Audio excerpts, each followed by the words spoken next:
ఖమ్మంలో బీఆర్ఎస్ నాయకులపై దాడులు చేసిన వారిని తక్షణమే అరెస్ట్ చేయాలని డీజీపీకి ఫిర్యాదు చేశారు ఎమ్మెల్యేలు వివేకానంద గౌడ్, మాధవరం కృష్ణారావు.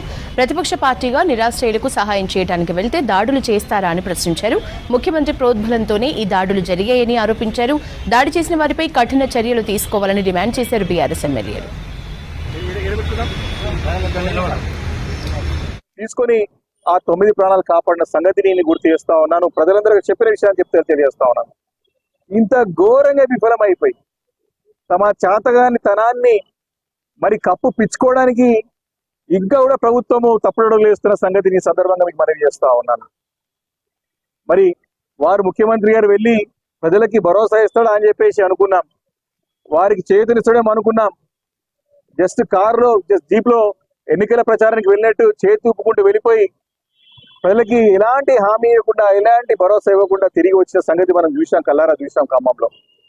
ఆ తర్వాత బీఆర్ఎస్ పార్టీ అధినేత కేసీఆర్ గారి యొక్క మరి సూచనలతో మా పార్టీ బృందం అంతా కూడా హరీష్ రావు గారి నేతృత్వంలో మాజీ మంత్రులము, ఎమ్మెల్యేలందరం కూడా మరి ఖమ్మం ప్రజలకి ఖచ్చితంగా ఖమ్మం కానీ, మహబూబాబాద్ కానీ, సూర్యాపేట ప్రజలకి భరోసా ఇవ్వాల్సిన బాధ్యత ప్రతిపక్ష పార్టీగా మా పైన ఉంది. కాబట్టి మేమందరం కూడా వెళ్ళి అక్కడ వారి ప్రతి ఇంటింటికి తిరిగి వారి యొక్క స్థితిగతులను తెలుసుకొని మా పార్టీతో అయినంత వరకు మా పార్టీ శ్రేణులతోని కానీ దాతలతోని వారికి నిత్యావసర వస్తువులు మేము పంచుతూ ఉంటే పొద్దున్న మేము 10 గంటలకి 11 గంటలకు స్టార్ట్ చేసేటువంటి పర్యటన సాయంత్రం వరకు కూడా ఏకతాటిగా 3 గంటల వరకు 4 గంటల కంటిన్యూస్ గా కొనసాగింది.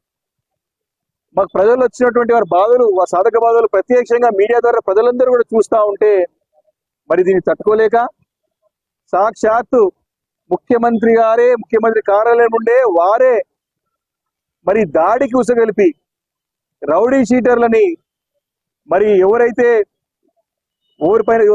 వ్యక్తుల పైన నేర ఆరోపణలు ఉన్నాయో, నేరస్తులుగా ముద్రపడ్డదో, ఎవరైతే రౌడీ షీటర్లు ఉన్నారో వేరే ప్రాంతాన్ని, మేము పర్యటించే ప్రాంతానికి వేరే ప్రాంతం నుంచి పంపించి మరి ప్రత్యక్షంగా హరీష్ రావు గారు, మాజీ మంత్రులు హరీష్ రావు గారు, సబితా ఇంద్రారెడ్డి గారు, జగదీశ్వర్ రెడ్డి గారు, అదేవిధంగా పువ్వాడ అజయ్ గారు పర్యటించేటువంటి కార్ పైన రాళ్ల పైన దాడి చేసే సంగతి ప్రత్యక్షంగా మేము చూసే సంగతి ఈ సందర్భంగా మనం చేస్తా ఉన్నాం.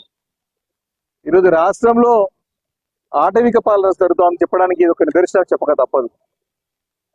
ఈరోజు లా అండ్ ఆర్డర్ లేదని చెప్పడానికి, కంట్రోల్ లేదని చెప్పడానికి ఇది ఒక ఉదాహరణ. ప్రజలకి సహాయం చేద్దామని చెప్పినటువంటి ప్రతిపక్ష పార్టీ ఎమ్మెల్యేల పైన, నాయకుల పైన ఈ రకంగా దాడులకు ఎవరు ఉసగలుపుతున్నారంటే ప్రత్యక్షంగా ముఖ్యమంత్రి గారే. వారి ఆధారాలతో పాటు మేము ముందుస్తా ఉన్నాం.